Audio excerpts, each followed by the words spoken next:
আজকে একটা নৌকার ছবি ড্রয়িং করতে যাচ্ছি। নৌকা তো আমরা অনেকেই দেখেছি নদীতে, তারপর পুকুরেও মাঝে মাঝে নেওয়া হয় হয়তো বা।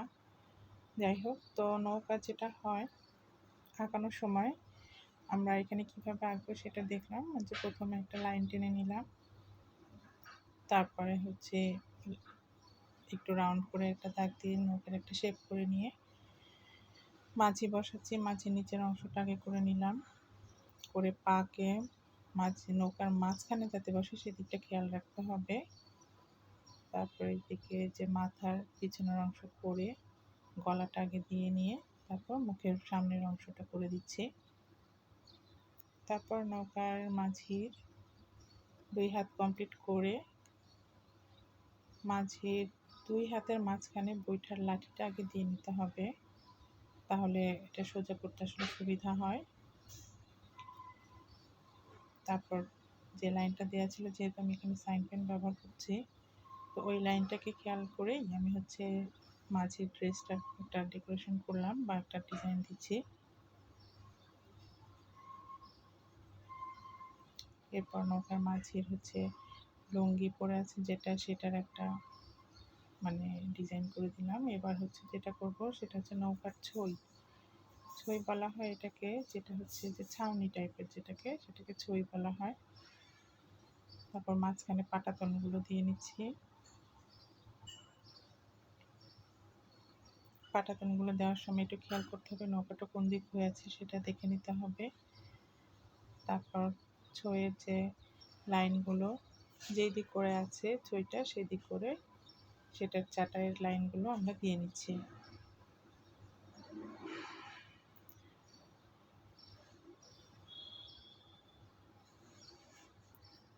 এরপর নৌকার পাল দেওয়ার জন্য আমরা একটা লাঠির জন্য লাইন দিব।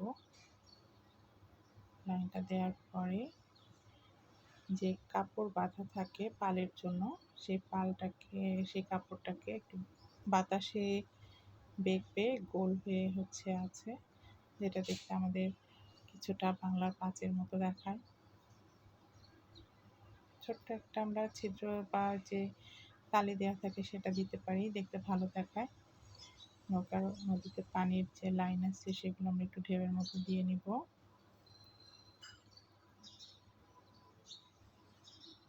এরপর নদীর পাড়ের যে ঘাসগুলো আছে সেগুলো আমরা একটু দিচ্ছি। ঘাসগুলো বলতে কাশফুল দিতে পারি ওটা আমরা।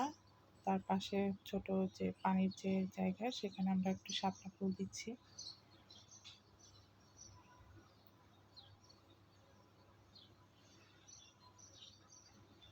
কাশফুলগুলোকে আমরা দিয়ে দেবো একটু পরে, শাপলা ফুলের পাতা কমপ্লিট হয়ে গেলে।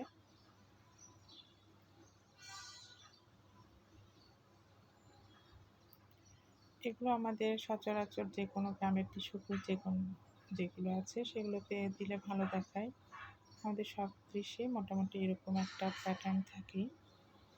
দূরের গ্রামের যে চরের জায়গা বা নদীর ওপারের আমরা একটা অংশ দিয়ে নিলাম।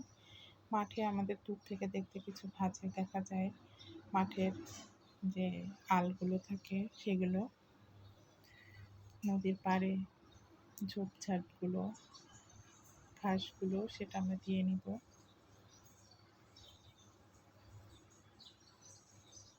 দূরের ঘরগুলোকে বেশ ছোট ছোট লাগবে, সেই অনুযায়ী আমরা ছোট করে দিব। নিচের অংশটা বেশি লম্বা করব না, তাহলে ঘরগুলো মনে হবে অনেক কাছে চলে আসছে।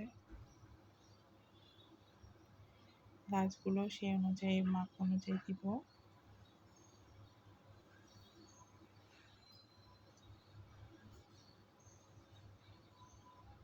দূরের জিনিস তো, তাই আমরা খুব বেশি বড় রাখবো না।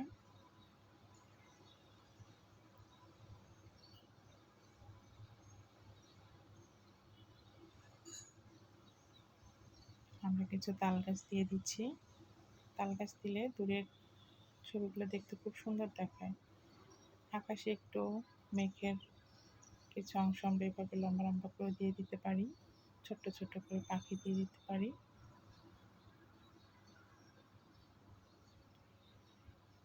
নদীর পাড়ে মানে ওপার যেটা দিয়েছি সেখানে একটু গাঢ় করে হচ্ছে নদীর যে কর্নারের অংশগুলো আছে সেগুলো একটু মোটা করে দিচ্ছি আমরা।